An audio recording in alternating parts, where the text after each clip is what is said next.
Here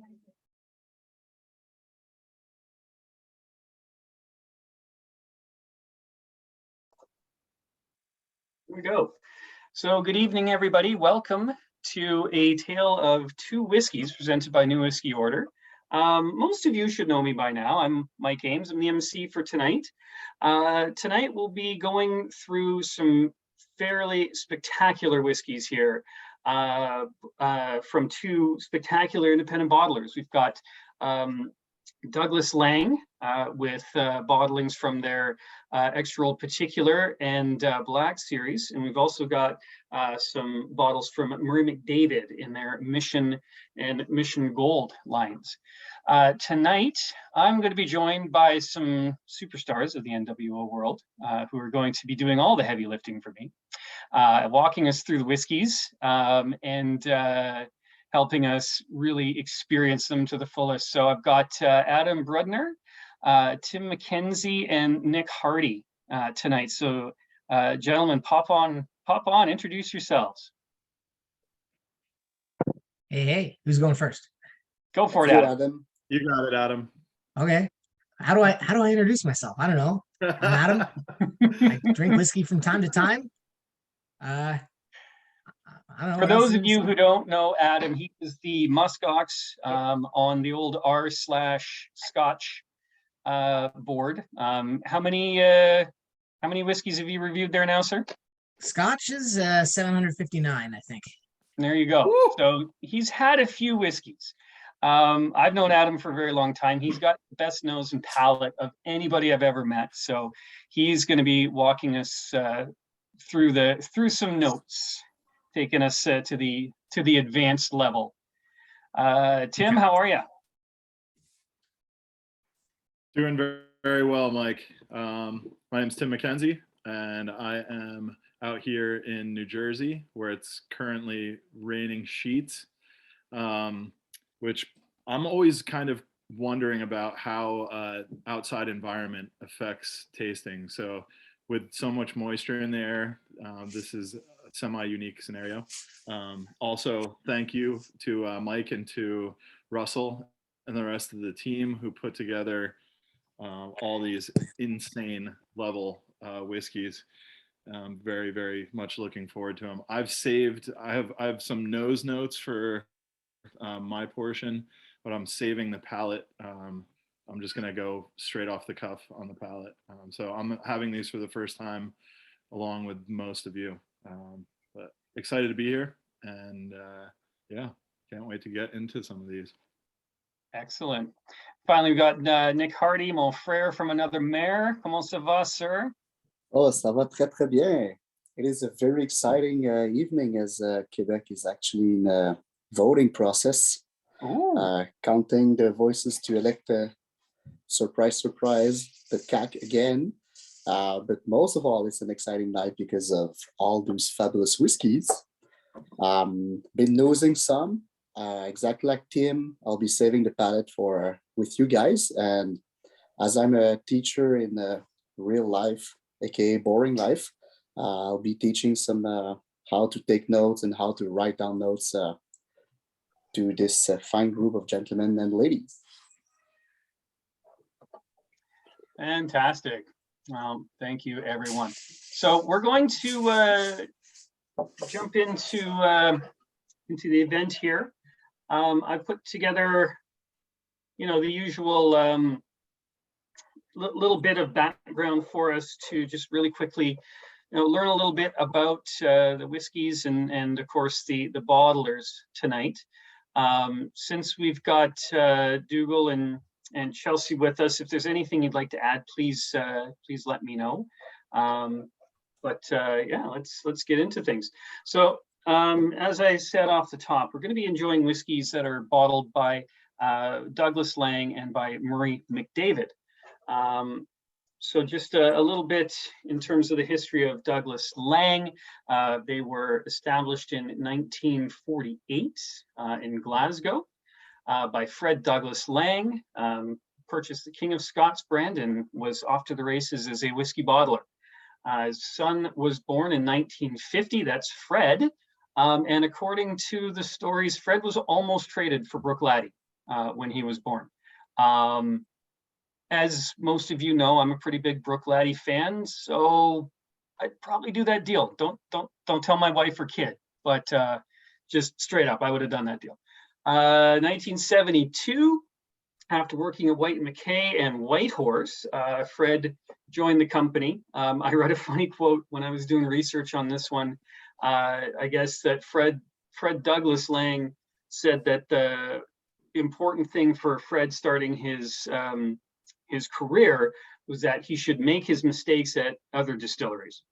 So he waited until 1972 to bring his kid on. Anyway, in '84, Fred Douglas Laing passed away, leaving the company to Fred and Stewart, calling the company Douglas Laing and Sons. In 1990, they won the Queen's Award for Export. And during that time, from what I read, they were exporting massive amounts of cheap whiskey in ceramic golf bag decanters to Asia. And apparently this was just the kitschiest thing that you could imagine, but they were sending container loads of these things to Japan, China, and all over Asia. So that was a very high point in terms of trade for the company. In 1999, the Asian whiskey market collapsed, and the company reinvented itself as a single cask premium bottler, launching Old Malt Cask, Provenance, and Old Particular brands, which we're all familiar with. 2009, Big Pete was the first of their regional brands that was launched. Beyond that, there's all the other regional brands that they've got, like Timorous Beastie and the others there. So 2013, Cara Laing and her, so Cara Laing is the granddaughter of the original owner. Her husband and she joined the company, again, after extensive experience outside in the industry. And in 2013, the company was split into two. The brothers each took half. Fred Douglas took Douglas Laing and Co., and his brother Stuart took Hunter Laing and Co. So two bottlers that we're, of course, quite familiar with. 2018, Chris Leggett appointed CEO, Fred Laing moving on to chairman. And in 2018, there was an announcement of a new distillery named Clutha. I hope I'm pronouncing that right. Maybe Dougal can help me out with that. Being built in Glasgow. Dougal, maybe you could jump in here for a sec, or Chelsea. Where are we at with Clutha right now?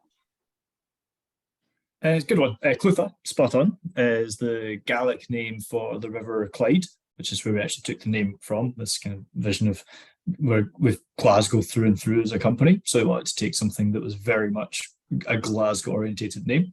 The distillery itself is an interesting one. So essentially, for anyone maybe not familiar with myself, so I'm Douglas Laing's global brand ambassador. So I am definitely a little bit biased this evening, but I think that's okay.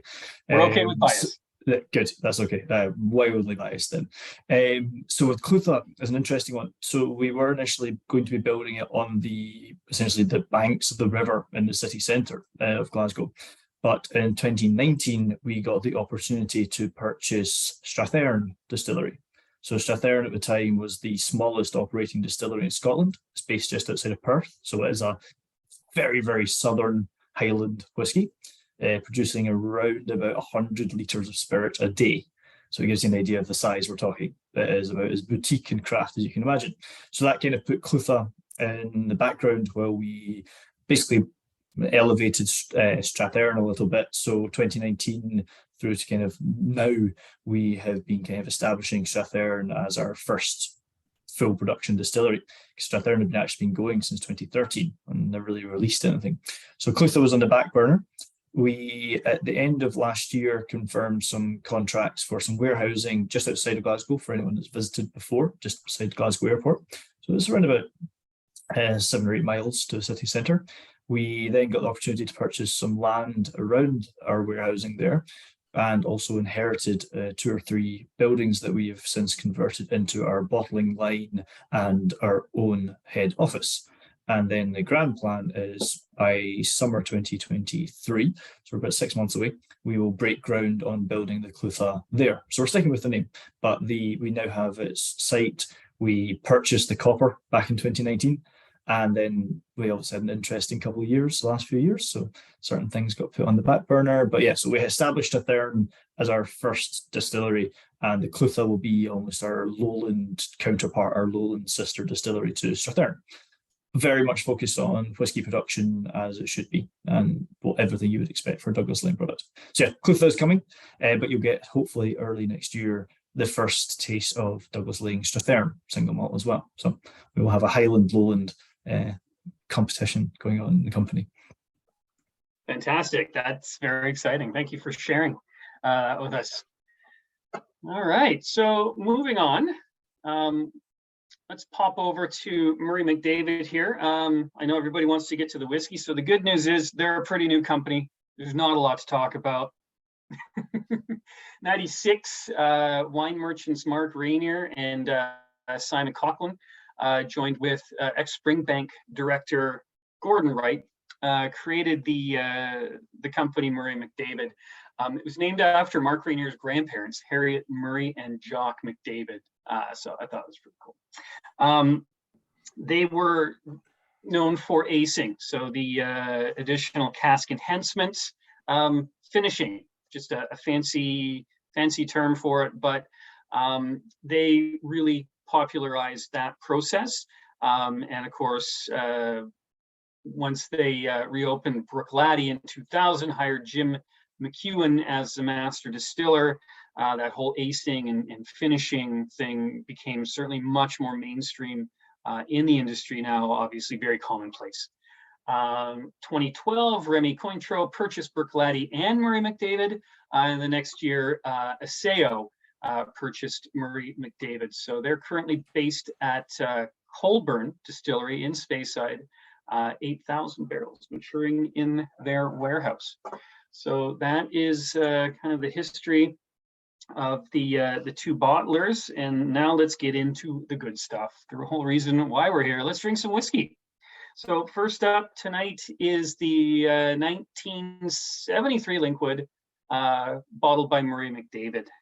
So I think Adam, you're on the Murray McDavid tonight, yeah? Yes, sir. Yeah. Take it away. When we were deciding who would lead the tasting on which bottlings, we didn't intentionally split between the old particular bottlings and the Murray McDavid bottlings. Just kind of worked out that way. So I'm going to be leading the way for the Murray McDavid whiskeys tonight. And we start off with just, as casual 1973. Like I'm sure all of you drink every night, right? Standard it's kind of Monday, might as well drink whiskey from the 70s. Yeah. Yeah. So this is a super cool whiskey. So Linkwood, not super commonly seen distillery as a single malt. They only ever had the Flora and Fauna release as an official bottling, in addition to rare malts release and one of the special releases. They're owned by Diageo, as you'd expect for having Flora and Fauna and rare malts bottlings. Linkwood's an interesting distillery.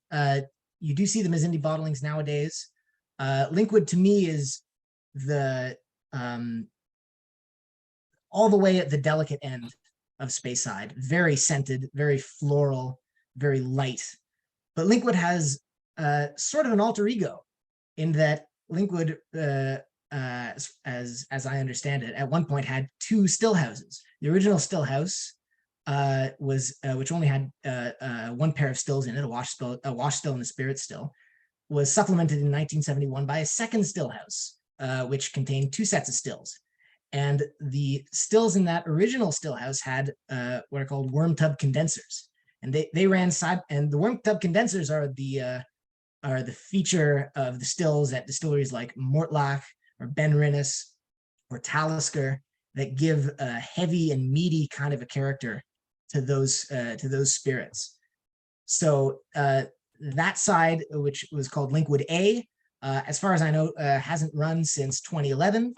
And back in the day, they used to run both of them and blend the spirit together. So some of the spirit was from the Linkwood A with worm tubs, and some was from Linkwood B. But this is a single cask bottling.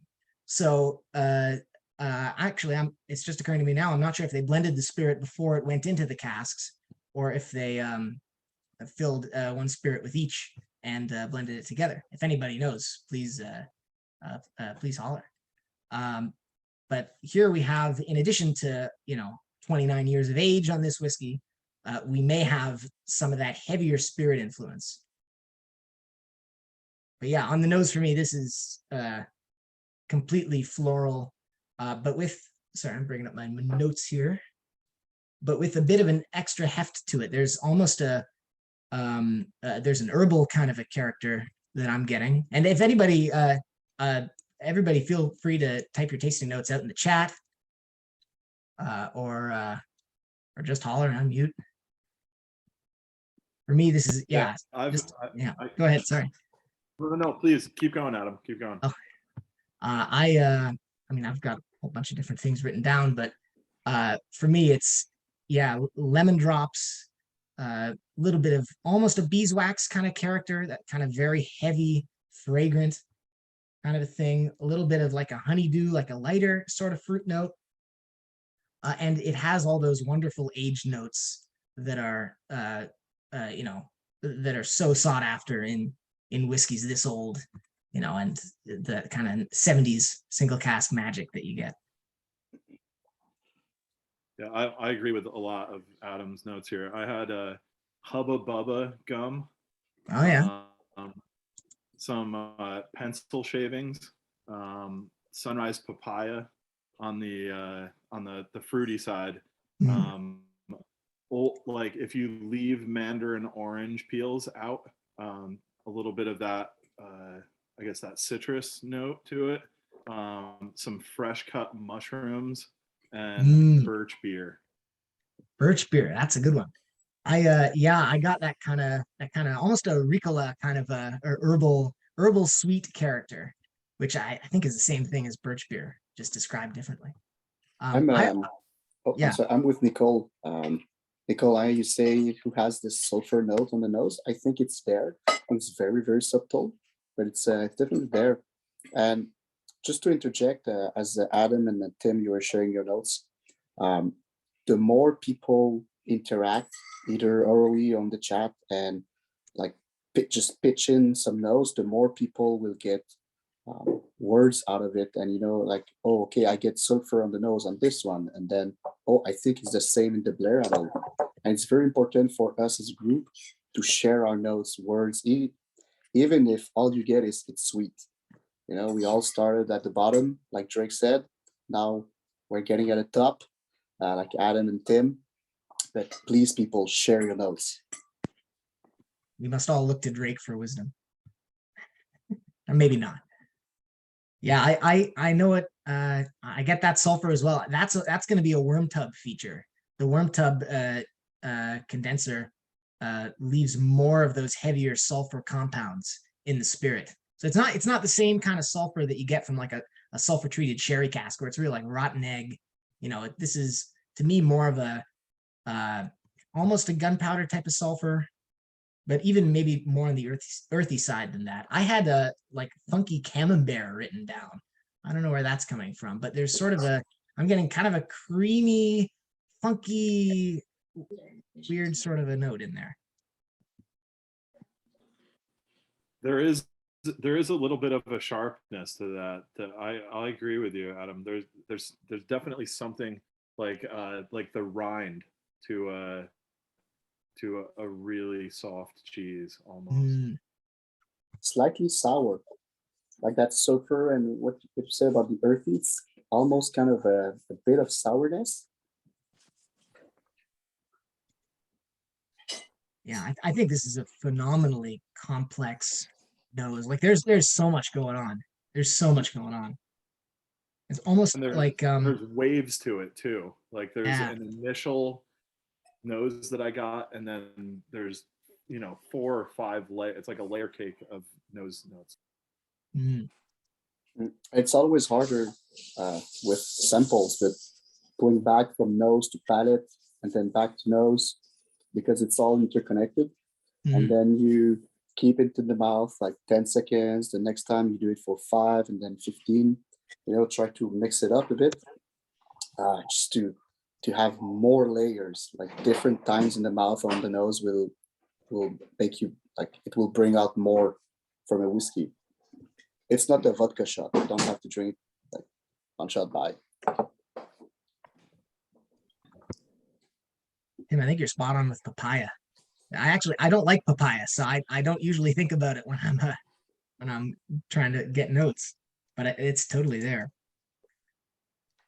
My wife was awesome and poured all these out for me about an hour. So I should say that I'm going off of samples that have been out for over an hour.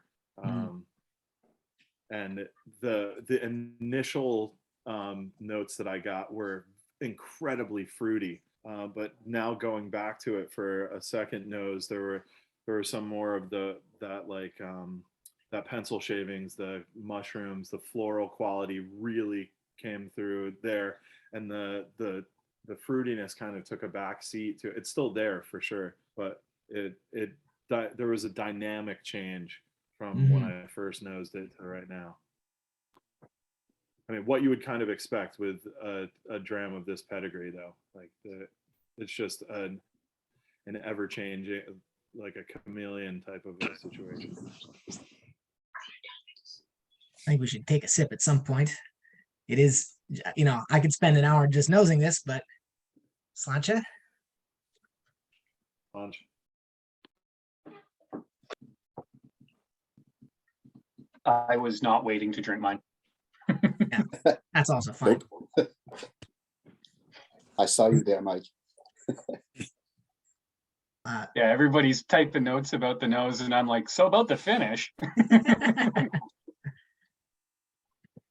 For me, this has such a great aged, almost sort of resinous oak character to it. It gets herbal, but sort of, for me at least, pulls back before getting too bitter. And still has that really great floral character from the nose carrying forward. The lavender, sort of almost a rosemary. It kind of deepens, gets a little bit earthier for me into sort of a rosemary. There's a little bit of honey left in there. I managed to get 2 pours out of this sample. The first pour, I apparently wrote down smoke, but I'm not getting any smoke right now. So, actually, on my first taste of it just now, I would have sworn that there was a tiny essence of some smoke there. Just on the first Nobody taste, the from- second and the third now, Nobody from Douglas Laing it's is on. diminished. So the guy from Douglas Laing is not on. No. Is it Doogie or Dougal? Yeah. No, he's not there.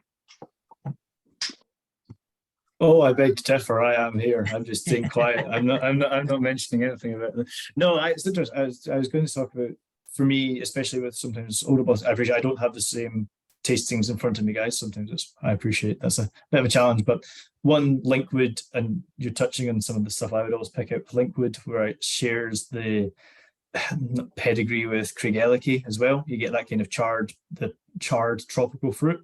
I think we get that kind of, not hints of smokiness, but that kind of charriness and that kind of papaya mixed with charriness. Get that Linkwood all the time. It's also a bottle that was essentially bottled nearly 20 years ago. So, and capsuling and cork sealing, everything has gotten a lot better in the last 20 years. So I think it's also one of these ones when you might have lost a lot of the kind of lighter top notes. So now we're just getting that real meat and bones, that real heft in the bottle that kind of brings real distillery character through, but might lost some of the more floral tones of Linkwood that you normally expect for slightly younger bottling that you get in the Flora and Fauna series. That's me going off of your own tasting notes and also my experience of Linkwood. But yeah, like I say, especially with these slightly older bottlings, you do sometimes lose a bit of that high volatile note in there. So it does tend to get a bit heavier in the bottling. yeah, that checks out for me. I'm not getting as much of that tropical fruit on the palate as I would have expected from the nose, for sure. And it is, only at 46%, so there's some dilution involved as well. But I love this whiskey. I think this was a slam dunk for me. It's a great opener. Yeah, it's definitely, it's got more punch than I expected for the ABV. Yeah, And plenty of flavor. And Yeah, it really is dynamic. Like this is not a distillery that I've ever sought out bottlings from, but I will be from here on out. Like there's definitely some nuances that are fairly unique. So I'm pumped on this. This great starter. Amazing Absolutely. notes, Adam, as usual. Yeah, I certainly have. Really enjoyed this one. I found that just a drop of water brought out that tropical fruit to the palate, and it really did make a difference. But yeah, very, very nice whiskey to start things off. Mhm. Yeah, So the mission now that we've had our breakfast, as Nicole has told us, are we ready to move on to our next? Let's do All it. right. So next up, we're going to flip our way over to the Douglas Laing universe here. And yeah, just a basic 30-year-old Bunna, no big deal. This one, of course, is from the Black series from Extra Old Particular. So we'll kick this over to Mr. MacKenzie. All right, everybody. So here we are. Imagine yourself on Isla. You've taken the ferry over. Hopefully, it was an easy journey. You're landing over in Port Ascaig and making your way to one of the closer distilleries that are coming off the ferry. Bunnahabhain is in this. If you haven't been there, it's in this beautiful kind of coved section of the northern portion of the island, and typically you get pretty aggressive maritime notes on it. When I first nosed this, I was blown away by the lightness and the freshness of a distillate that I typically recognize fairly easily, but there was just this light, crisp sea breeze on the nose that immediately punched through, and a quality of like freshly laid out and laundered linens. My grandmother she would wash the clothes and then out on the line, and what came to mind as I was nosing this is that kind of a thing that you have that I don't want to say like a soapiness, but there's this fresh, like clean nose element to it that is not something that I typically come across with a Bunnahabhain. Also, I'm not drinking a lot of 30-year-old Bunnahabhains on the regular, so that's a factor as well. But just a couple other notes that I got were there's a dessert that I've had a handful of times called Flaming Cherries Jubilee, and they bring out this dessert and light it on fire right in front of you. So there's that deep dark cherry note to it, almost like a simple syrup. There is some crust, like a handmade pie crust note. And then at the very back of it, I get a bit of a citrus undertone at the end of the nose. And You sherry notes, me, man. This is it's so unique for what I'm used to from Bunnahabhain. It definitely is on the outlier side. Do sherry notes, Tim? It's almost like the cocktail sherries you can use, but the good stuff, not the cheap ones you find in bars, but like the super high-end ones. Like you get this sherry stuff, but also like that were macerated in brandy and stuff. It's really, really good. I think that's like the sherry stuff is spot on. Yeah, I'm totally getting the sea spray, the pie crust. Yeah, almost a kind of an almondy kind of note, like almond extract. Reminds me of the cookies that my grandma makes. Right. Yeah. There's definitely a light baking. Now that I'm going through this through the nose again, there's almost like a croissant, like a fresh croissant note to it.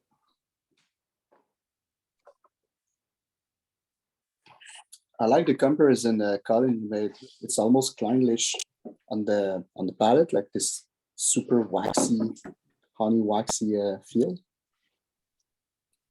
Yeah, that's a great call. Absolutely. There's an apiary that's near me, and every once in a while I'll buy local honey with the honeycomb in it, and sometimes I'll crack off a little piece of the honeycomb, and it's got this waxy chewiness to it that's fairly unique, and it's definitely there in Clynelish. And now that I don't know if everyone has jumped into tasting, but please get right into that as well. That does carry over to the palate for me as well. And the finish is, for something that is so light on the nose, the finish is just carrying and carrying and carrying. I'm getting a really great kind of toasty character, and toasty and creamy at the same time. It's like a cappuccino or something. Yeah, the Maybe I nose. can. I was going to say maybe I can jump in here. Just say certain aspects I can reveal a little bit more in the background with some of these bottlings. So Yeah, XOP. we're definitely gonna pick your brain here, so please. Good. So XOP is always really our kind of cream of the crop top cast that we have, and we have phenomenal stock. And I have seen our, well, I've not only have I been in our warehouse, I've seen our stock list. We're sitting just shy of 18,000 casks. It's the heritage of Douglas Laing really shines through in what we're sitting on. So these really are the kind of pick of what we have, and then we wanted to really elevate it to the, I wouldn't say maybe most, I'd hesitate to say the most desirable distilleries, but the distilleries that are unique or interesting, or we just have one particular cask that is just an absolute standout. So we created the XOP Black series just to kind of bring it up another level from our kind of classic XOP bottlings. With Douglas Laing, when you see refill hogshead, always go that is American oak hogshead. Generally, 99 times out of 100, that is going to be American oak hogsheads. So I think that's why, for me, I find the exact same thing with this whiskey. I think it goes super buttery, creamy. I really want to do a baklava tasting, all that kind of honeyed pastry, layer.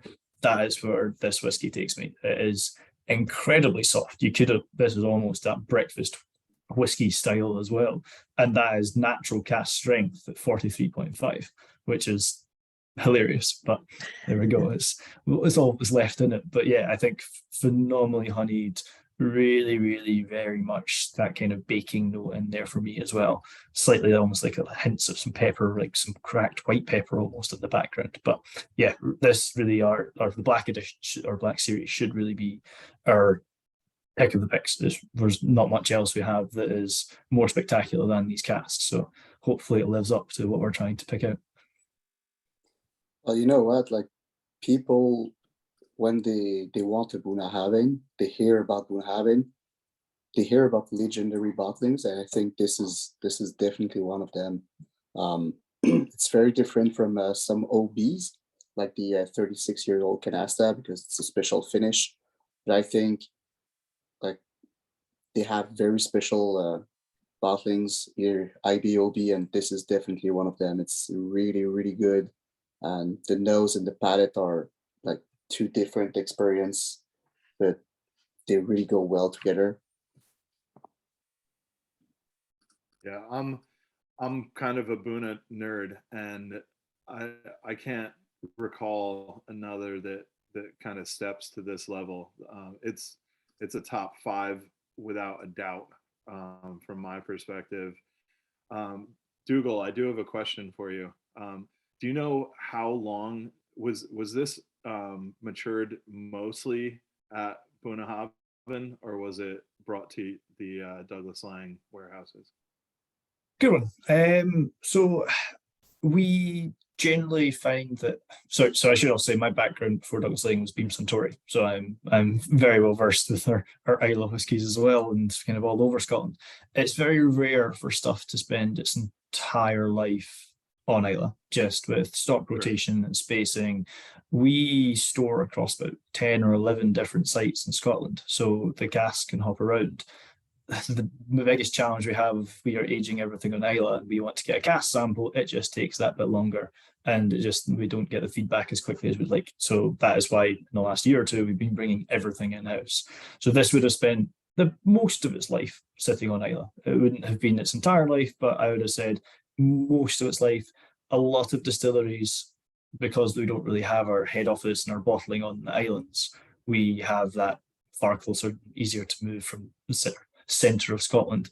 We tend to, as we approach getting closer to where we want the liquid to be, it'll be closer to home. So maybe 4 or 5 years it might spend in the mainland, where we can sample a little bit more regularly, know where it's at, know where it's positioning. And I imagine with this one as well, with keeping an eye on that alcohol content, we don't want that tucked up the back of a warehouse with Bunnahabhain. We want to keep our eye on that and make sure we don't miss anything or lose anything we might not want to lose. I think for me, especially for me, and like working back with Beam days, not every Bowmore, not every Lafroig is stored on Islay. It's certainly not. So sadly, the mythical you get your sea breeze and your salt air is maybe not always true. It might be a little bit more romantic. I do though. There's definitely, especially on the initial nose, there's that like unfakeable Islay salty sea breeze. So I was just curious because of my nerdiness like the length of time, because to me the distillate is all there. The cask has done its job for sure. There's an imparting of deep complexity, and I was just a little bit curious about where the life went. So that makes sense. There definitely is a roundness to it that would make sense that it got passed over to the mainland. And obviously when you get down to that 45 and under percentage with a whiskey that's as old as this, you definitely don't want to take any risks. So I think my favorite, a very interesting discussion I had recently, and a lot of people's experience at Douglas Laing, is we produce and bottle the very refined versions of distilleries. I think our expertise has always been in blending and bottling, and I think that kind of shines through. But yeah, we produce this really refined version of each distillate. So when we release it, especially something like this, it's still got all that Bunna DNA running through it, with kind of Douglas Laing's interpretation of how that is finally bottled. Really, and this one is certainly one of. Yeah, this is certainly a bottling of distinction. I think we can count on that. So thank you for that. That was a lovely experience. All right. So let's keep the show going here. Moving on to Ben Nevis from 1996. It seemed that was a there's Colin. Very nice. 96, not a bad year for Ben Nevis. Tell us more, Adam. Yeah. So Ben Nevis, a neat distillery.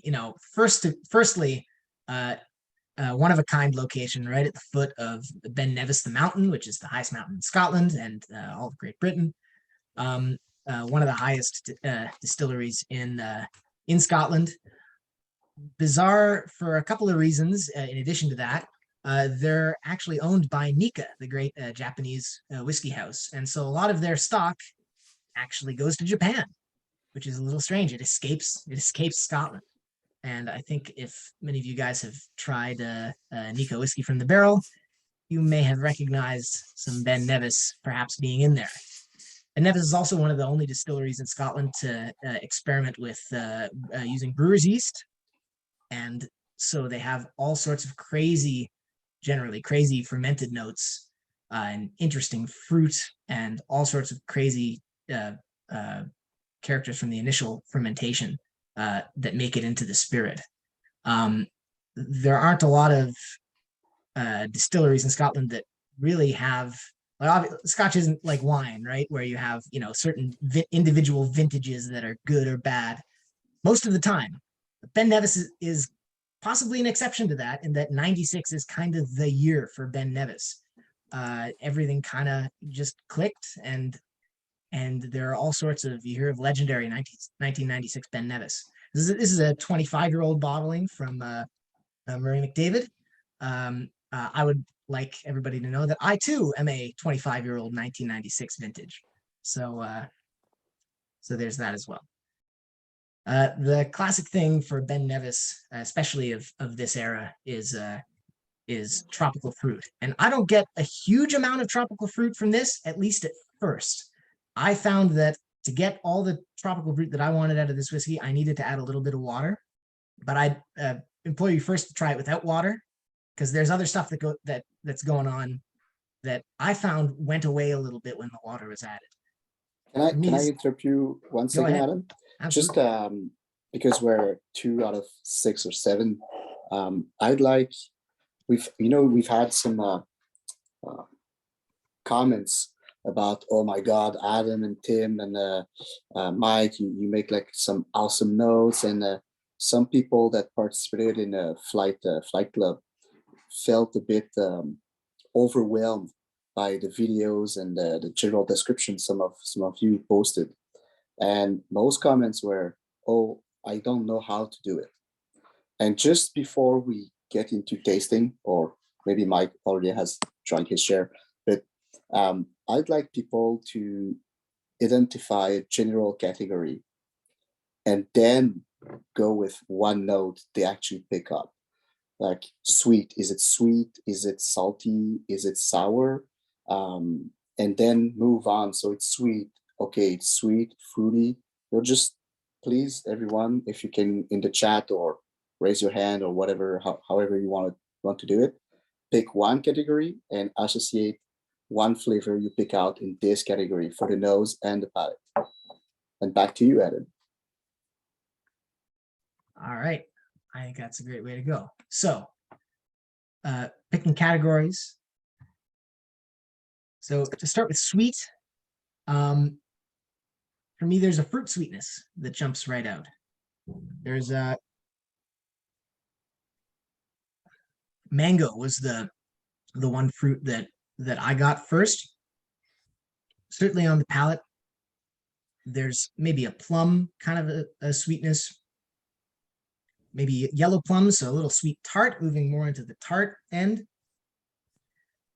For the kind of malty character, I get a really rich kind of maltiness out of this whiskey, almost sort of an oatcake type deal. A little bit of a yeasty character, like freshly risen dough. Sort of a brioche kind of note, sort of on the richer side. There's in terms of like earthy flavors, I get a bit of a hay note going on. And, even within the categories, you can start to break down, like, what kind of sweetness am I getting? Is it sort of a sugar sweetness? Is it kind of a malt sweetness? Is it a fruit sweetness? Is it like a candy sweetness? I guess that's kind of sugar sweetness, but, you get the idea. Yeah, that's very good. That's very interesting. And Nicole, you're right. It really depends on tasting, olfactory experiences, and memories. What you ate for dinner, for supper, what you ate in the past 6 months.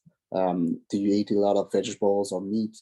But what I wanted to point out is it goes faster for you, Adam and Tim, because you've drank a lot of whiskeys and you've written or talked about a lot of notes.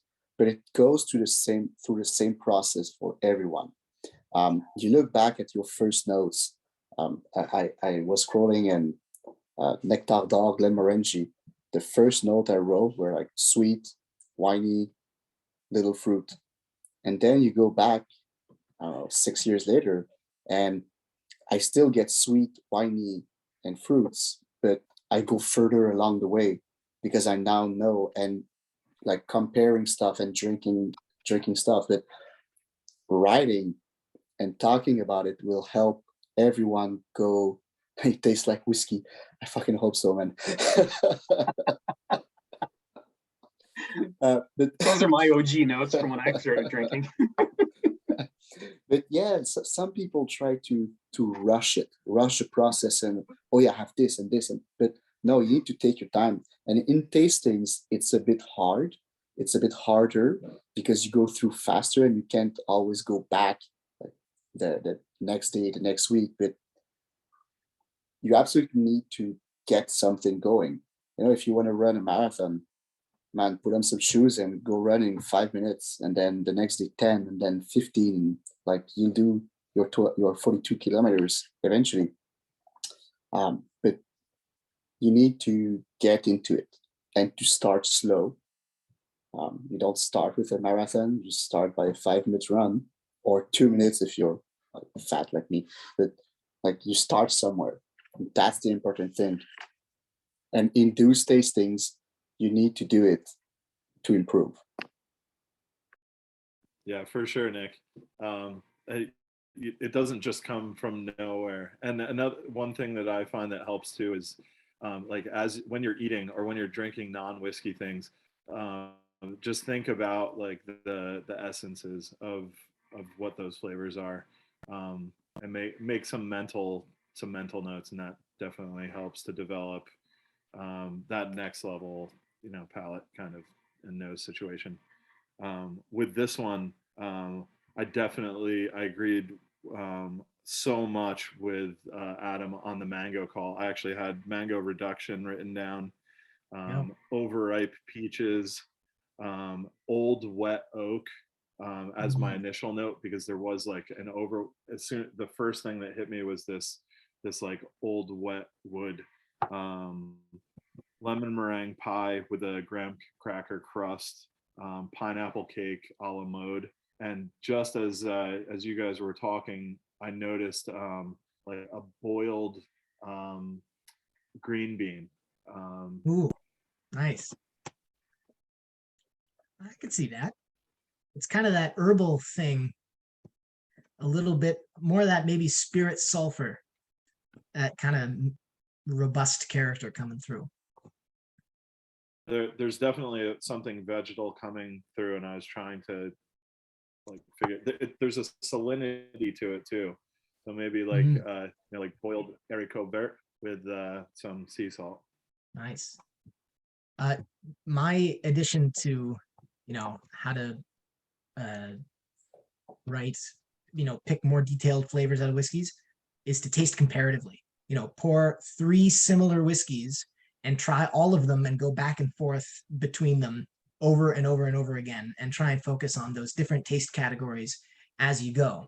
And compare it. Is this one, not only like, is this one sweeter than this one? I mean, sorry, that's where you start. You start by saying, okay, I'm going to think about sweetness.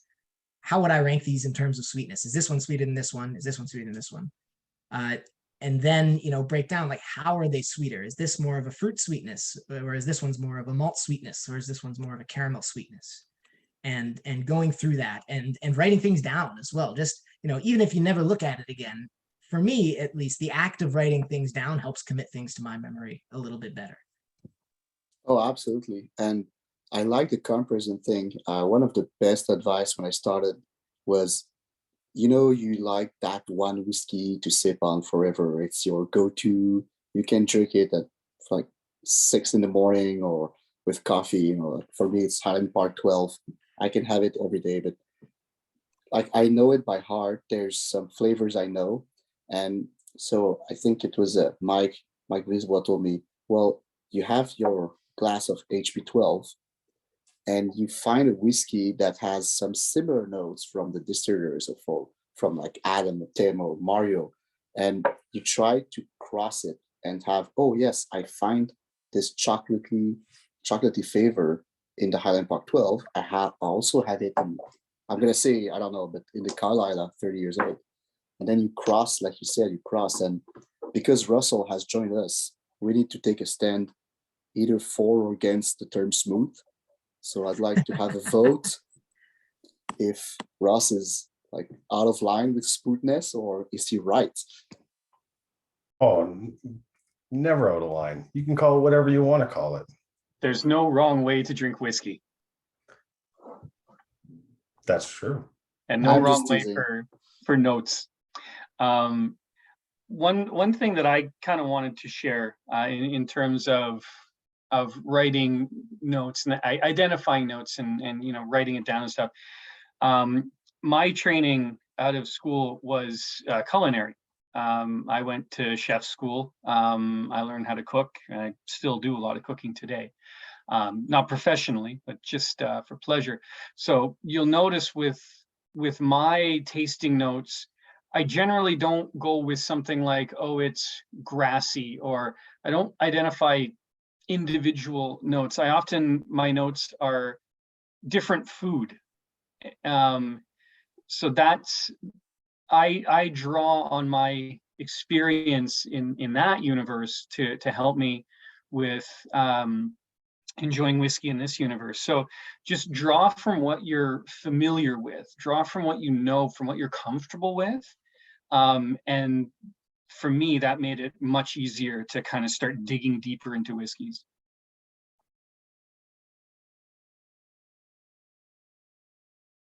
Yeah, maybe, you're not so familiar, it's hard to conceptualize what like an old leather saddle might smell like. I've seen that note a few times, but oh, I know what my dad's old leather jacket used to smell like, and that's kind of similar. So yeah, go from what you know. And I think everybody that I've seen writes notes like that. I know all my notes are Jewish food. That's like I write down challah all the time, and oh, this tastes like chicken fat a little bit. Yeah, all Got those a things. note of Manischewitz in it. Yeah. Oh wait, we haven't gotten to the Glen Scotia yet. We'll get there. We'll get there. It's That one's there. got It's some there time too. in there. Mm. Yeah. All right. Well, I did separate mine my sample into a non-watered and one with a little bit of water, and there's a chalkiness to the nose and the palate that I didn't notice on the one that didn't have some water. So it did lighten things up, as you would expect. Definitely brought fruit forward with some water. But I will say this is one of the best Ben Nevis refill. The refill hogsheads from '96. No one who's here is allowed to disclose this further. But those refill hogsheads. What happens in this tasting stays in this tasting. I think we're a little bit late to the hogshead. party. Yeah, maybe. Yeah, I think everybody already knows mercy. about Ben Nevis '96.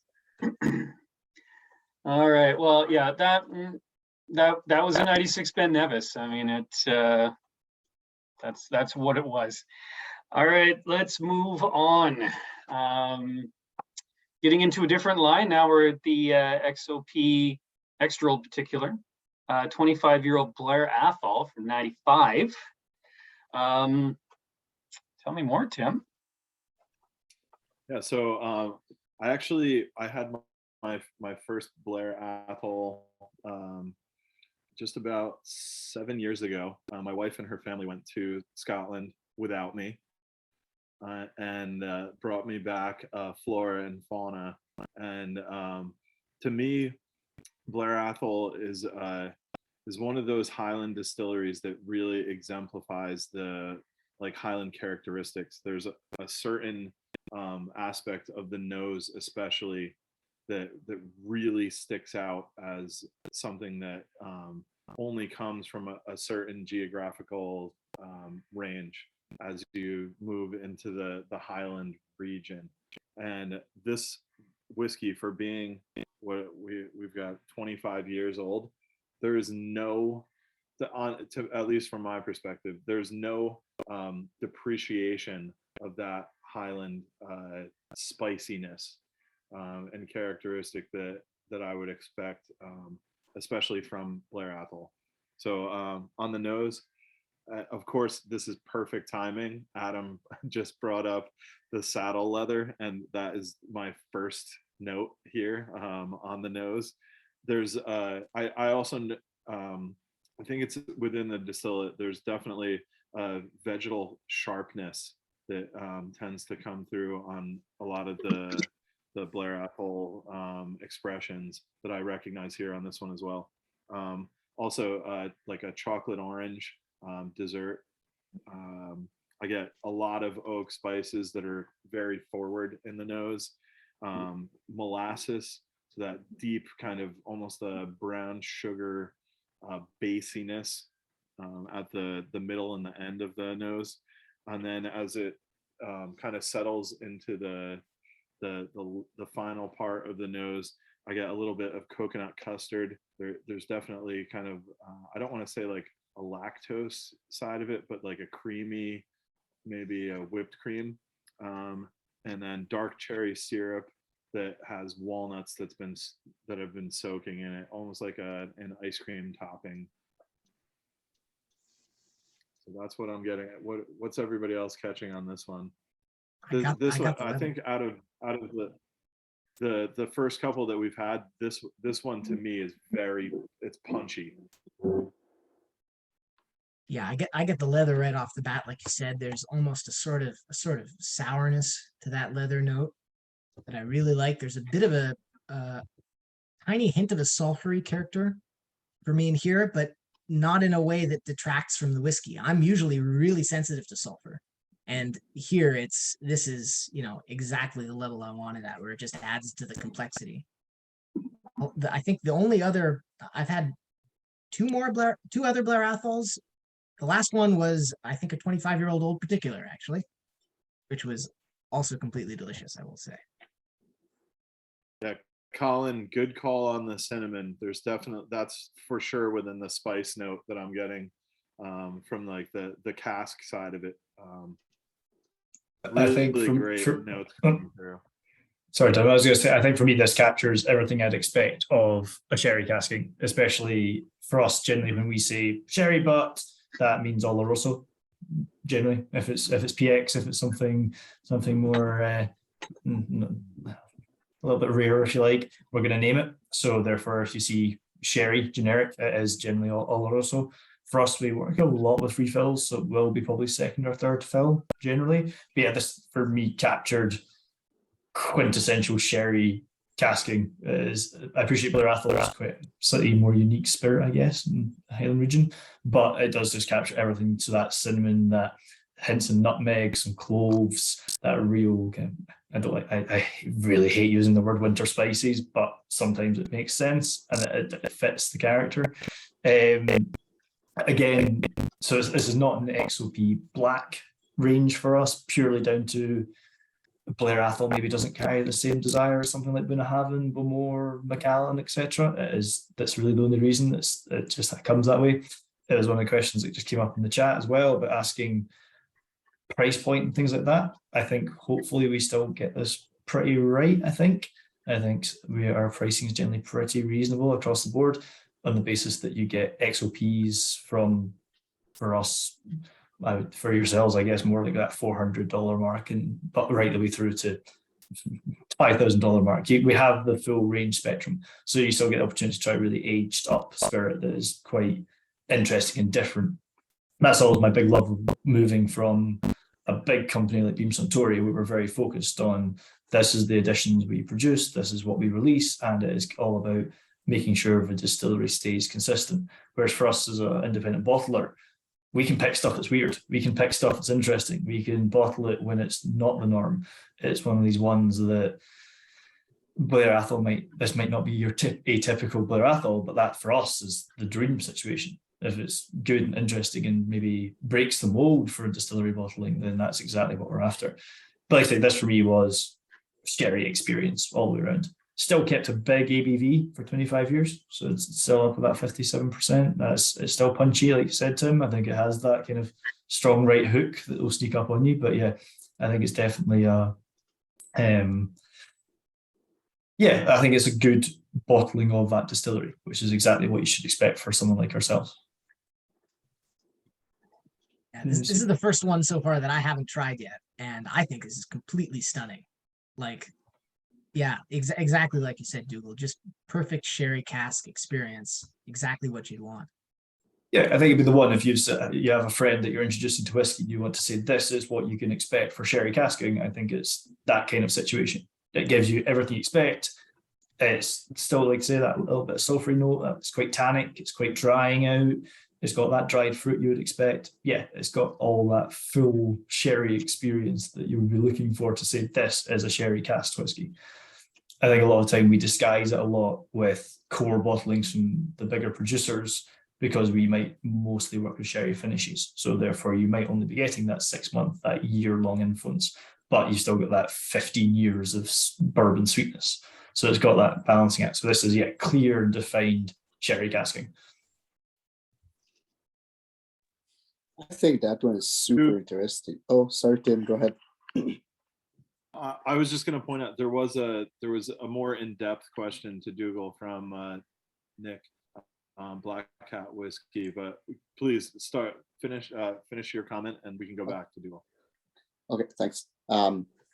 It's interesting if any of you has had the Fable line that dropped in Alberta a couple of weeks ago, and they wanted to highlight the spirit. So of course you have to age it. They chose to age the 6 first chapters in refill ex-bourbon casks to really have that spirit going. And I find in that Blair Athol, despite all the sherry butt, you still have that super interesting Blair Athol spirit and it goes just so well together. It's definitely a sherry bomb. You get all the good stuff you like about sherry, but it's a Blair Athol. It's not just another freaking sherry cask piled over and all that. Like, it's good, but that generic sherry cask whiskey. So very Dougal, well done on that one. Of course, I claim full responsibility for this entire product, so that's exactly what I'm after. But I think it's something we do very well. I think especially because we work generally with refill casks almost across the board in every range of series, whether it's provenance and 5 or 6 years old versus something like this super age statement, and we go all the way up through. Refill generally work better for that longer aging process. It makes sense. It means you don't lose all the distillery character with, like you say, Nick, being overly dominated by sherry. We want to taste whiskey with the sherry influence. We don't want to taste sherry with wisps of whiskey in the background.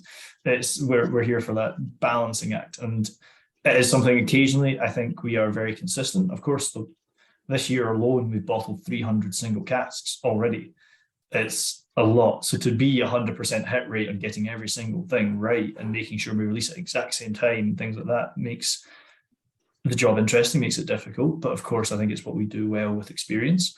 But if you take your eye off it and suddenly you have gone too far into the taste a bit like licking the inside of a barrel rather than maintaining a distillery cask, and sherry does that, and it can switch very quickly from being this lovely balance to tasting a bit woody and being overly cooked in sherry. So I think this hits that nice sweet spot of giving you the sherry influence without being dominated, thanks to the refill nature that we use.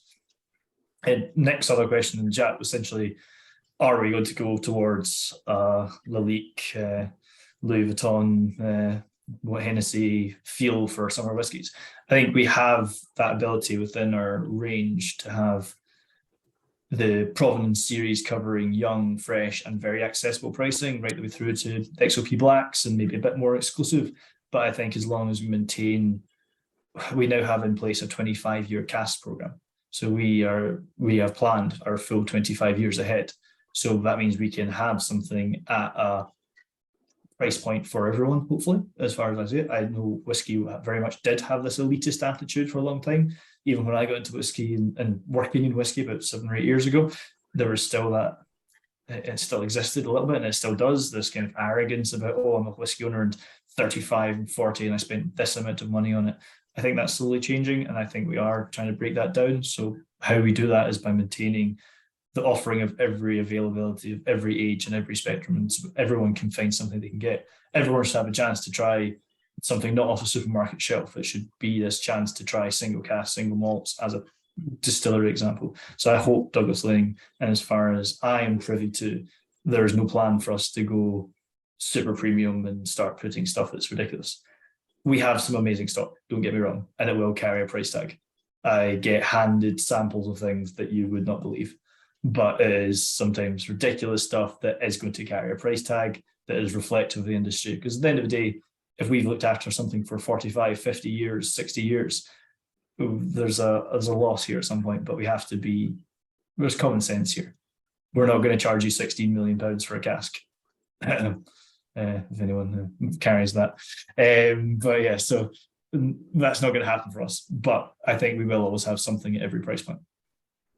Yeah, Dougal, I'm sorry, I don't believe you on those Cask samples. So I think I need to be convinced. Just like Russell has my address, if ever. Oh, okay, like, sorry. he Yeah, wants to sorry. convince someone, but It's yeah. There's always a real chat. It's a real hardship sometimes. It's difficult. Somebody's got to do it. I know. These So I 50-year-old should also cast samples won't drink themselves. exactly. I think I should also say with Douglas Laing, whenever you look at the bottles, with looking at the boxes, there's only 3 people that will ever nose and pick the casks and do the tasting notes for us, and every single person's a family member. So it's either Fred, Chris, or Karen, and those initials are on every bottle. We should have one. Like, yeah, let's see if I can get that there. So kind of right down in the bottom, see if I can get it there. But on everyone, you've got initials. So if you see FHL, that's Fred Hamilton Laing. If you see CHL, that is Cara, and you see CGL, you'll see Chris. So you know exactly who did the tasting notes in every bottle. Actually, there's 3 people, and they are in charge of everything that we do for casking. So that's an amazing pedigree. I love to see that. And this particular Blair Athol, this is by far the best that I've ever tasted. I'm absolutely blown away with how long the finish is. Just stellar stuff. There was a follow-up, Dougal. I don't know if you saw it in the chat. It was from Nick again. Has there been an impact of your cask program, particularly your sherry and port casks, with the fires in Portugal and Spain? it's an interesting one. So again, it's kind of what we bring is, I think maybe the question we sometimes get with independent bottling is, if you just buy the spirit, what do you bring if you're just putting liquid in the bottle? But generally for us, that is what we bring. We bring our wood expertise, we bring our blending expertise. So we generally have filling contracts with any of the distilleries you find. This is not a 25-year-old cask that we bought, or a 20-year-old cask that we bought and aged for 5 years. We've had this spirit from the day it was created, essentially. So we have aged this spirit ourselves, so we're in full control. So our wood policy is very strict in what we are doing, and we have our suppliers for each individual one. As to yourself, Nick, I'd say not directly, we haven't seen that, but it may well drive more prices up in the next year or two as things get rare. It already is. When I started with Beam Suntory, it was hilarious. Ron Welsh, master blender for Beam Suntory, he said when he got into the industry 20 years ago, he could get a bourbon barrel shipped to Scotland ready to go for about $22, which was not the case anymore. So whiskey has changed a lot, and the price of cask is always going to go up, and we will always react to what's available versus quality of what's available. It's interesting. I think a lot of the time people may not expect it. We're approached quite a lot by other industries. So it's not necessarily us going out and seeking. We will have a lot of wineries come to us and say, would you like some of our casks? We did the same with Plantation Run and things like that. So a lot of the time we are not necessarily seeking out. The people come to us and say, would you like to say take 10 of these casks and see what happens? So there's definitely that opportunity. So I think it's not necessarily affected us at the moment, but I think going forward with the boom in whiskey, it's always going to become more of a challenge with casking. We again are lucky compared to some of the newer independent bottlers because we have 75 years of experience in relationships and relationship building to have that opportunity to get access to casks that we're after. Awesome. Fantastic. Thanks, Doug. Yeah, thank you. All right. Well, yeah, that was a beauty of a Blair Athol, that's for sure. But let's continue on our journey and make our way over to Campbellton. With little Glen, Scotia. So getting into a little peat, getting into a little port. Why not? Adam, what do you got? Yeah, this is now we're into the more kind of classic Murray McDavid bottling territory where, Wacky. pioneer, especially, the ACE, additional cask enhancement, cask finishing, as it's, more commonly called nowadays. I had not seen a whole lot of refill hogshead Murray McDavid bottlings, but we just tried 2 of them. So now we're back to the more normal stuff where here we have a classic port finish. Glen Scotia, I think, gets, unfairly ignored because it's the distillery that in Campbelltown that isn't Springbank or Kilkerran, which is sort of Springbank Junior. I think Glen Scotia has so much to offer in terms of, at the very least, breadth of the different kind of profiles that you can do. Like Loch Lomond, they're owned by the same company, Loch Lomond and Glen Scotia. Glen Scotia does all sorts of experiments with different casks and different peat levels and different still configurations. This Glen Scotia was distilled all the way back in 1991, where I believe they were doing a very light peating. This particular bottling was bottled in 2009, which, if you'll believe it, was 13 years ago. Which I don't know, it seems completely unbelievable. But yeah, port finish for this one, and I just get piles of port on the nose for this. If you guys haven't tried ruby port before, do it. It's like the candy of the wine world. It's so sweet and so delicious and so easy to drink. For me, this is deep fruit. It's blackberries, raspberries. There's a dark sugary note that I'm getting, like almost a cane sugar.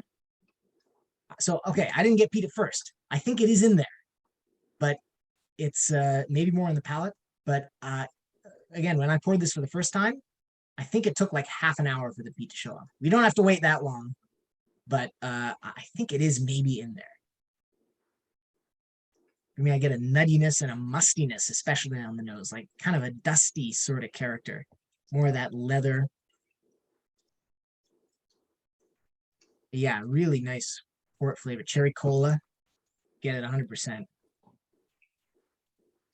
I don't care how good it is. I just want to nose it forever. I don't think I'll be drinking that, man. I'll just be like nosing it. Go get some ruby port. Oh my God. Go get some ruby port. It's delicious. It's and really crazy. Cheap too. We're used to all these, rather pricey scotches. Ruby port, nice, more casual sort of sipper. For me on the palate, it reminds me of Nesquik chocolate syrup of all things. I haven't had a glass of chocolate milk made with Nesquik chocolate syrup in probably 15 years. But that's the amazing kind of memory jogging power that whiskey has. Here I'm definitely getting more of the smoke character. It's almost like it doesn't really remind me of Isla peat. For me, it's more of like a maplewood kind of a smoke. Really interesting spiced character to it. A sweet kind of a character. Savoriness for sure. Almost a bacony thing. There's like dead leaves, blueberry cheesecake. Ooh. Sarsaparilla, yeah, I have root beer written down in my notes. Yeah, absolutely. A little bit of salt on the finish, almost a barbecue sauce thing. I think the peat really does start to, the longer it sits, even in your mouth, I think the peat starts to creep in a little bit. But yeah, I think this is, especially, I'm finding personally that I'm drinking a lot less of sort of sweeter cask whiskeys, the PX sherries, the port casks, the wine casks. That they're not appealing to me as much lately. Maybe I've just had bad luck with a lot of more unbalanced cask finish whiskeys. But this one I think is like right down the middle. There's loads of cask, but the spirit is strong enough to punch through. I feel like every Glen Scotia I've had has been completely different from every other Glen Scotia I've had. But if there's one note that carries through for me, it's sort of the spice note. There's sort of a spice richness, and I think I'm getting that a little bit in here. Maybe it's buried underneath the peat somewhere, that kind of mapley character. I'm not sure. I'm with you on the mapley character. It's like, when you put your maple wood in the smoker, but you didn't put the meat yet. See, this is a Canadian. This is talking, doing tasting notes from what we know. We're all Canadians here. We're all very familiar with maple wood and maple syrup. So there you go. Exactly. Grade A dark amber. Yeah, that's the good stuff. Again, I appreciate I don't have the same liquor in front, but I have managed to pull out a Glen Scotia from the cabinet to compare. Like, you're exactly right with they all taste totally different, but I think that maybe reflects Glen Scotia's troubled past with consistency and generally maybe not the most consistent production for a long time until recently. But it's gone through such a transformation recently as distillery. But there's a lot of discussion around cast iron washbacks being left open with holes in the roof, so you never know what was going to find its way into the fermentation with some older Glen Scotias, I think. So I think it's maybe one of the older bottlings are quite inconsistent with what actually is the distillery style, but certainly recently it's really gone from strength to strength. Yeah, I've had I tried a 1990 Glen Scotia recently. That was sort of a similar style, similar age to this, sweeter cask, completely different, like really strange medicinal kind of a character that I really didn't like as much. And so I kind of had that in the back of my mind when I was like, getting ready to pour this. Complete opposite experience.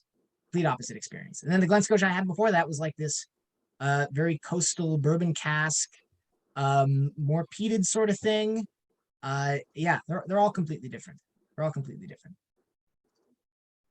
So Dougal, I have a question for you because you talked about the inconstant. Well, whatever. I'm French Canadian. Okay. So some words I just can't pronounce. Like Glen Scotia is very inconsistent. But do you have this list of distilleries you buy cask from, and you're like, yeah, we're gonna miss 9 out of 10, but that one cask will be amazing, and some cask will be but it's a chance you take to have exceptional whiskeys. I don't know if there's maybe that level of predictableness in terms of, I think there might only be a one-off that's going to be spectacular. But I do think we will always have that experience. And I think it's perfect moment to say, yes, even if you put the exact same spirit into 10 bourbon casks at the exact same point, and they can all go wildly different, which is why we develop blending and why we develop this ability to be consistent whiskey by upping our batches and making hundreds of thousands of bottles consistent by marrying everything together and balancing it out. Generally for us, we have over the years built up filling contracts that we will regularly take spirit from the same distilleries repeatedly, with the creation of Big Pete and then the regional malt series. Essentially the ingredients for them are pretty consistent. Some of them have adapted, some of them changed. Sometimes we'll have to swap in and out, but that has also meant that from the 25 to 35 distilleries that go across the RRMs, the regional malts, that they're consistently being cast because we know they're consistent, because they know that it's spirit we need going forward. The blending malts for us is now as big as the independent bottling side. It's about 50% of the business. So we have set filling contracts with the same distilleries all the time with that consistency. There's also certain distilleries that are famed for being super consistent. I think a lot of the big blending whiskies, whether you're talking the ones that are your Dalyewans, your Benrinesses, your Glenrothes, your Blair Athols, the stuff that is going into lots of blending stock, the reason they're blending stock is because they're really consistent. So we have a lot of them. We're less likely to take one-off interesting stuff. I think that's maybe the interesting ones that we've randomly been offered at some point. Sorry, that's a very long-winded way to say basically we don't plan that out to say we're going to have bad casks. I think it's more a case of we will take spirit if we think it will be good. So thank you. I also think it's interesting as well. I think for us, there's always opportunity of recasking as well, moving around, doing finishing. So no whiskey will be wasted, but you can see it quite clearly, quite quickly early on, if maybe it's not going in the direction you want it to go, and do some quick swapping around and doing some quick moving in the cask to put it back on the path that you want it to go. I think a lot of the time people assume we put it away and wait for 30 years and see what happens. We are consistently checking all the way through to know it's going in the direction that we want it to go. So, thanks.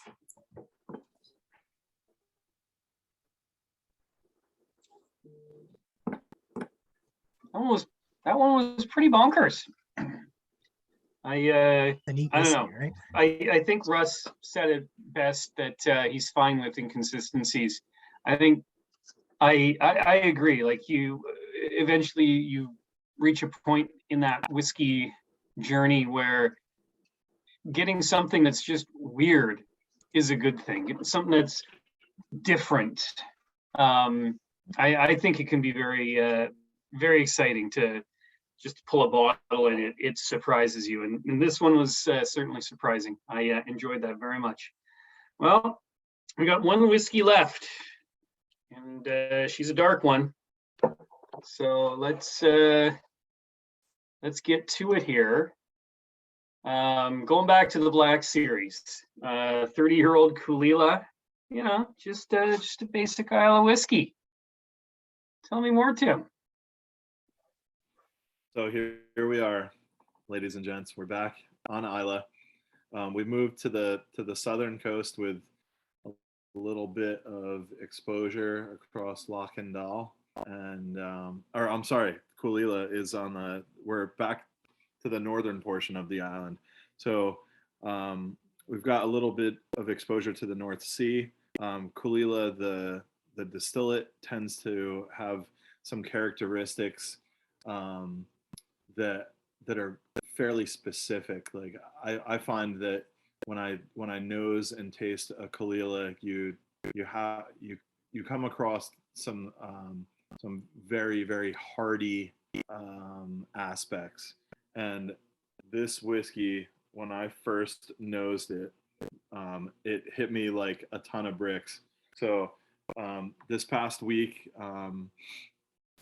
we around here in North New Jersey, the Oktoberfest celebrations begin, and I work in the snowboard industry, and one of the local resorts has a huge Oktoberfest celebration, and there's this one stand that I look forward to every single year, and it's a bacon stand. They do these huge, thick cut slabs of bacon that you can buy, and I got there extra early to make sure that I didn't have to wait in line for like 10 hours to get it. And there was a bourbon maple bacon that was one of the specialties this year. And when I nosed this, it took me straight back to a week ago.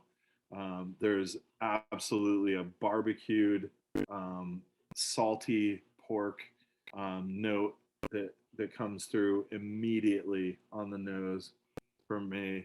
I also get a bit of nuttiness.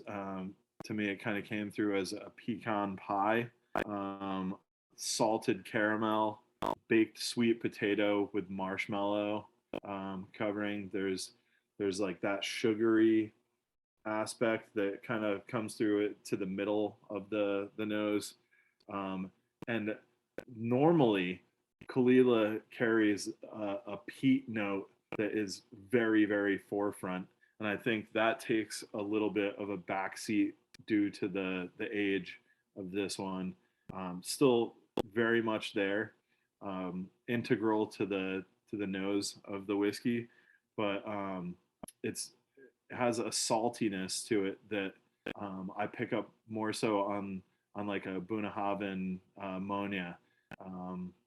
Not something that I typically connect with a Kulila nose. And then my final nose note is a barbecued basted pineapple. If you haven't ever done that before, especially on a smoker, it's spectacular. But this is a special Kulila. Yeah, I think as we were talking about very consistent blending distilleries, I think Kulila absolutely belongs in that category in terms of having that very distinctive profile. Yeah, this nose is just savory and sweet, and I think you're spot on with baked sweet potato. I think that's like really, it's right there. And this is Canadian breakfast at its best. Yeah. Yeah, smoked bacon. You got the ham, cooked ham. There's potatoes. I can be convinced of some maple syrup in Getting there. like some. Oh yeah, for sure. There's absolutely. I get like a little cinnamon toast crunch. Now that I'm coming back to it a little too. Some milk chocolate, I think, a healthy component of any breakfast, right? I could listen to you guys do tasting notes all day. Like I'm just gonna listen over and over again. You're recording this, right, Mike? Oh yeah, absolutely. just beauty. Thanks again, guys, for putting in all the effort with the tasting notes. And Dougal, thanks for joining us. No, my absolute pleasure. Like I say, I appreciate it. I'm moving towards 2:30 a.m. my time, but we're still here. We're still doing okay. I love this, especially I love the photo of this whiskey. I touched on earlier with the Blair Athol about how often we use kind of refill hogsheads, and when it's a sherry butt, it's probably going to be a refill sherry butt. And you see that this is only 5 years older, but you look at the difference you get from a sherry butt versus a sherry hogshead. So you get that smaller cask, you get that real concentration. This thing's, that treacle kind of color is, phenomenal when you actually eventually see it in the bottle. It's interesting. I don't think it's particularly controversial anymore. Young Kalila in bourbon is phenomenal. You get that kind of real clean, citrusy. We talked about pineapple. You get that kind of tropically citrus sweetness in there. Whereas this has Lemongrass gone is always what I get from Yeah. Kalila. For me, sometimes it's almost like I get lemon wax quite a lot as well. I get that kind of inside of an orange, something along those lines. But yeah, this has gone slightly different direction. But yeah, generally always argue that young Kalila should be in first fill bourbons. Yep. Old Kalila should be big sherry influence, and you get like the best of both worlds. I think sadly Kalila still gets a bit of a bad rep because it was viewed as like this workhorse of Islay, and it was just making lots and lots of spirit and selling it off to everyone. But when you see it in the sort of single cask world and the independent bottling world, and you realize what spirit Kalila is sitting on, I love it. It's one of my favorite Islay distilleries. But yeah, this is just a bit of a monster. But yeah, really, really good. I find it so sweet. Look at the color of that bottle. My goodness. Always a good time to know Douglas Laing is always natural color, so you know exactly what you're getting. Yeah, no E150 in there. So with it saying sherry hogshead, 30 years old, that's not a first fill, is it? Or is it a refill? It'll still be a refill, but with that, when we say hogshead without the sherry bit, you can actually expect American oak bourbons broken down and made into hoggies. When we say sherry hogshead, you're talking probably a refill, maybe first or second fill, that's then been broken down and made it recoopered into that hogshead shape. So it's still gets you that concentrated level even with a second fill, third fill, especially over a 30-year period. I think over that time frame you're still going to get to there. But I would expect this to be a refill butt that's then been broken down. Yeah, this one's an absolute beauty, just gorgeous. It almost feels like it drinks like a younger whiskey, I feel like, where it's got that same kind of pungency. I don't know. My experience with older Kalila has always been in like refill casks, refill ex-bourbon, refill hogsheads, and this is on a totally different scale of intensity from those. I think we've done very well not to have this overcooked. I think I don't think it is. Probably a real risk that this is maybe like it doesn't feel like it's on the edge, but I think give it another year or two, this might have tipped over to being a bit overdone. But I think it's just hit that nice sweet spot of loads of it still right there though. It's not lost at all. It's still, like you say, quite punchy. It's still quite vibrant, as a Kalila should be. I think vibrant and crisp is normally what I associate with Kalila style spirit. So I don't think it's lost that. It's just maybe more in the background rather than the forefront. There's so much umami on the finish. Like it's and not even just like that saltiness, but almost like nori or Maggie, the MSG sauce. But it's just got that moresomeness to the palate. Just you want more. Yeah, I was thinking all dressed chips. Speaking of Canadian tasting notes, I'm certain there those we have go. loads of MSG in them. Yeah, Colin said he got soy sauce. So I think that's the same vibe that I'm getting from like the Maggie and the nori. Real umami bomb.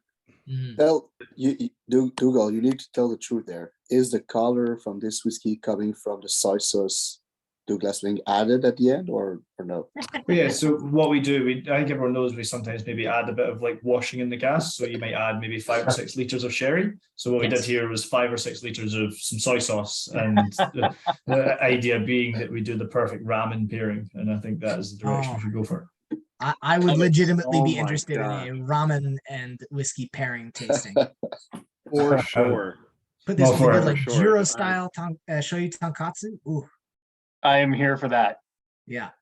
Absolutely. 1,000,000%. And we can watch like Seven Samurai or something along with it. I was talking to Russell a few months ago about doing like a whiskey tasting based on like a vintage movie and doing a watch party. So maybe we need to explore this a little bit further. I agree. I'm still stuck on the ramen tasting. You pair this Bunnahabhain with like a nice clean chicken broth shio. You do like maybe a spicy miso ramen for the Blair Athol. I think this could work. We're on to For something. sure, Adam. Yeah. I'm Well, about it. when we were putting this tasting together, and we were originally, I was looking at the 40-year Kalila from XOP, and boy, am I glad that we managed to get this one. I mean, I can't. This thing is stunning. It's a stunning whiskey for sure.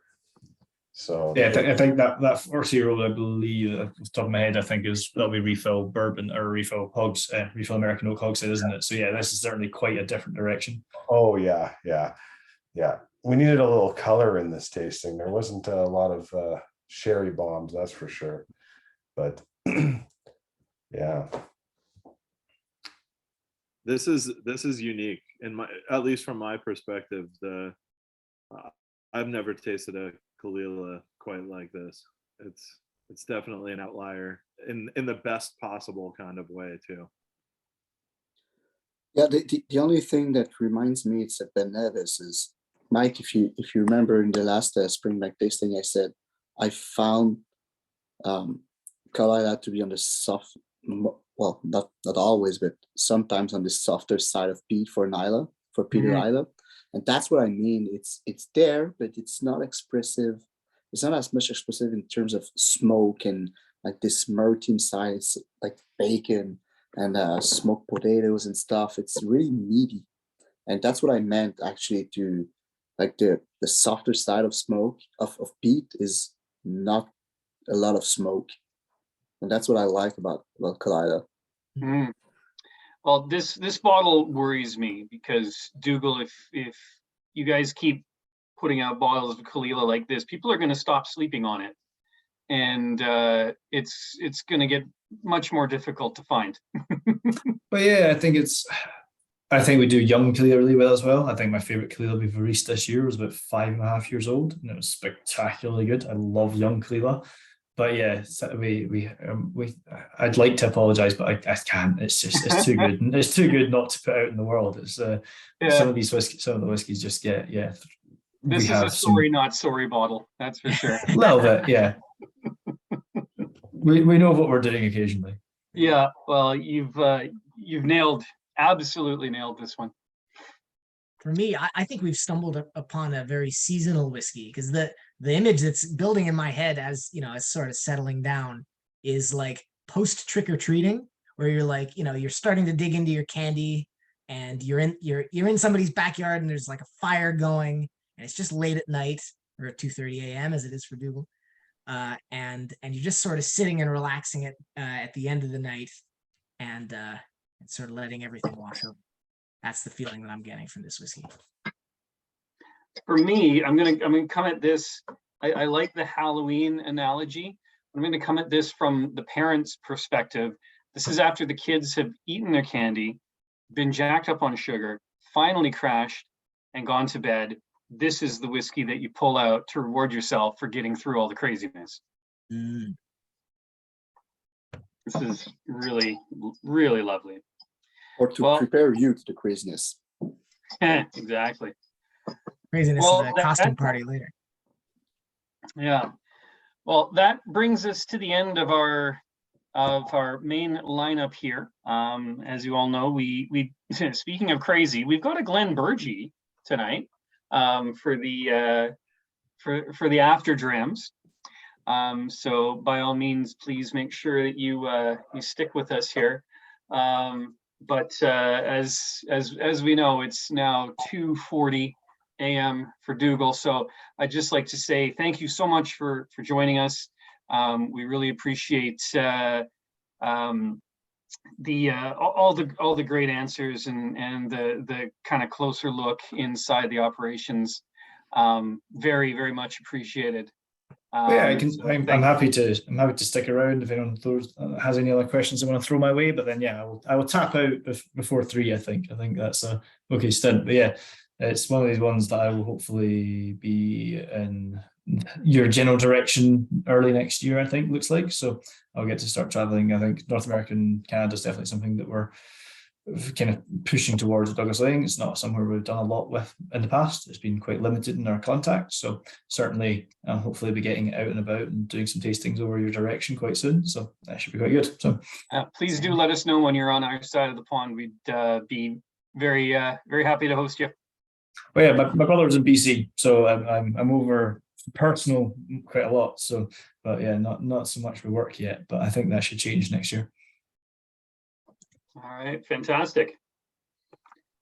All right, so I'm going to leave it on the Glen Burgie here, and I'm going to go ahead and stop the recording. You can't stop the recording with Andre just about to come there. Hey, no, you gotta stop the recording, guys. Yeah, that's why. Andre's not fit. We still got to get this onto YouTube. Yeah, we'll make a second All right. recording and bury it in the yard. Exactly. All right. So again, thank you everybody for joining us. Have a great night.